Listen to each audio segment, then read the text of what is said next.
Assalamualaikum warahmatullahi wabarakatuh. Oke, salam jumpa dengan Neo Reaction. Oke guys, hari ini saya akan memberikan beberapa informasi tentang terkait dengan ketegangan antara Amerika Serikat dengan Iran karena kegagalan perundingan tentang nuklirnya. Dan ini informasi ini adalah tentang bagaimanakah Inggris berada dalam posisi yang siaga militer penuh karena sebagai langkah antisipasi terhadap eskalasi konflik antara Amerika Serikat dan Iran yang terus memanas sejak awal Februari 2026. Jadi pengerahan jet tempur F-35B Inggris telah mengirimkan 6 jet tempurnya, yaitu siluman sekali lagi F-35B ke pangkalan udara Raf Akrotiri di Siprus pada 6 Februari 2026. Jadi langkah ini ditujukan untuk memperkuat pertahanan instalasi militer dan melindungi wilayahnya sekitar jika terjadi benar-benar perang pecah antara Amerika Serikat dengan Inggris. Dan meskipun bersiaga penuh Inggris, pemerintah Inggris juga menegaskan bahwa kehadiran militer mereka sifatnya hanya defensif ya. Defensif ya, artinya mereka hanya fokus utamanya untuk mencegah eskalasi lebih lanjut dan melindungi serta warga negara Inggris di kawasan tersebut. Jadi ketegangan meningkat setelah perundingan nuklir di Oman pada 6 Februari 2026 berakhir tanpa kesepakatan yang besar. Jadi kegagalan ini memicu ancaman militer baik dari Amerika Serikat dan dari Iran sendiri. Jadi termasuk kemungkinan serangan terhadap situs nuklir Iran dan terjadi serangan insiden di laut seperti pengepungan kapal tanker itu bisa kemungkinan terjadi juga karena berbendera Amerika Serikat. Oleh sebab itu kapal cepat Iran yang memaksa intervensi militer untuk pengamalan lebih lanjut. Jadi Inggris secara resmi menyatakan tidak berniat gabung dalam serangan ofensif pertama terhadap Iran tanpa mandat yang jelas, namun tetap meningkatkan kewaspadaan untuk menghadapi potensi balasan atau serangan dari Teheran.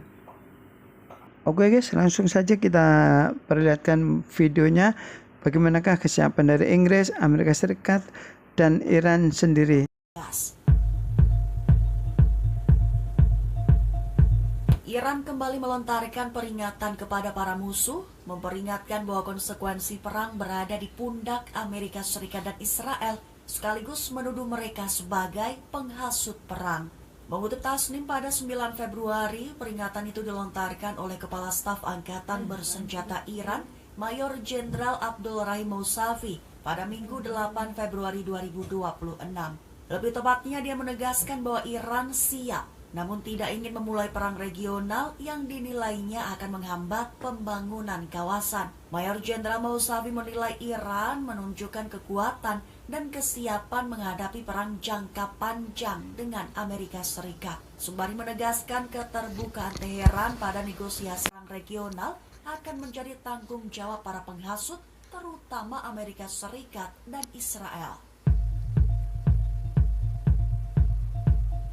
Inggris kirimkan 6 jet tempur siluman F-35B ke zona siaga di Siprus, khususnya di pangkalan Angkatan Udara Kerajaan atau Raf Akrotiri, sebagai langkah antisipasi meningkatnya ketegangan Amerika Serikat-Iran. Mengutip Tribun News pada 9 Februari, hal ini dilaporkan oleh sumber utama The Times pada 8 Februari 2026. Lebih tepatnya dilaporkan bahwa pemerintah Inggris telah mengirim 6 jet tempur F-35B ke pangkalan di Siprus untuk mengantisipasi meningkatnya ketegangan di Timur Tengah. Adapun jet F-35B Inggris ini akan bergabung dengan armada Taipon di pangkalan strategis Raf Akrotiri, di mana yang digunakan untuk misi pengawasan dan operasi militer regional termasuk melawan ISIS di Suriah. Diketahui alasan Inggris memperkuat pangkalan Raf Akrotiri di Siprus dengan pengiriman jet tempur tambahan menyusul pembicaraan nuklir Amerika Serikat Iran di Oman.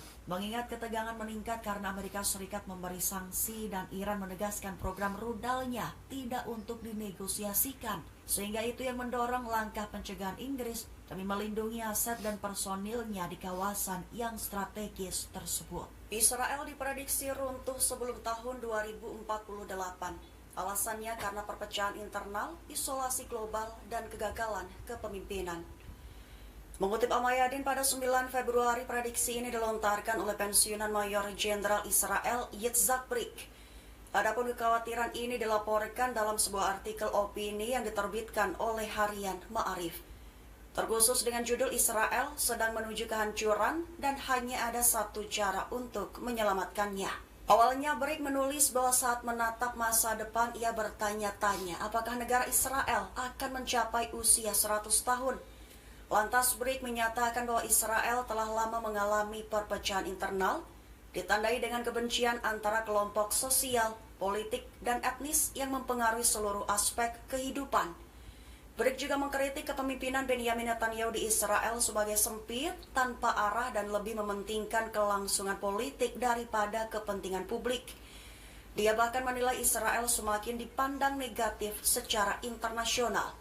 Dibuktikan dengan banyak pemukim meninggalkan wilayah pendudukan dan ketahanannya terkikis di semua sektor, termasuk keamanan, ekonomi, pendidikan, kesehatan, infrastruktur, bahkan sains. Lantas Brik memperingatkan bahwa Israel berpotensi mengalami keruntuhan sebelum tahun 2048 akibat konflik internal, isolasi internasional, dan kepemimpinan yang gagal tersebut. Brik pun menyerukan pemberdayaan generasi muda untuk memulihkan Israel, sambil optimistis negara itu bisa bertahan melewati 100 tahun. Tepat jika mereka mampu mengubah keputusan menjadi tanggung jawab dan polarisasi menjadi kemitraan. Presiden Ukraina Volodymyr Zelensky menegaskan bahwa negaranya telah menjadikan fasilitas energi Rusia sebagai target yang sah untuk diserang. Mengutip Amayadin, pada 9 Februari, hal ini diutarakan oleh Zelensky dalam sebuah pernyataan yang diunggah di media sosial pada 8 Februari 2026, disertai dengan video pidatonya di sebuah forum. Awalnya Zelensky menyatakan bahwa pendapatan dari ekspor energi Rusia digunakan untuk membiayai pembuatan senjata yang dipakai untuk menggempur warga Ukraina. Dijelaskan olehnya bahwa menyerang sektor energi Rusia pada dasarnya sama dengan menyerang target militer, mengingat pendapatan dari penjualan minyak digunakan untuk membiayai senjata yang kemudian dipakai untuk membunuh warga Ukraina. Zelensky pun menambahkan bahwa Ukraina memiliki dua pilihan. Pertama, memproduksi senjata untuk melawan senjata Rusia, atau kedua, menyerang sumber pendanaan mereka yang berasal dari sektor energi. Ia pun menegaskan bahwa sektor tersebut merupakan target yang sah untuk diserang. Menurutnya, tidak ada pihak lain yang mampu melakukan terhadap Rusia seperti apa yang telah dilakukan Moskow terhadap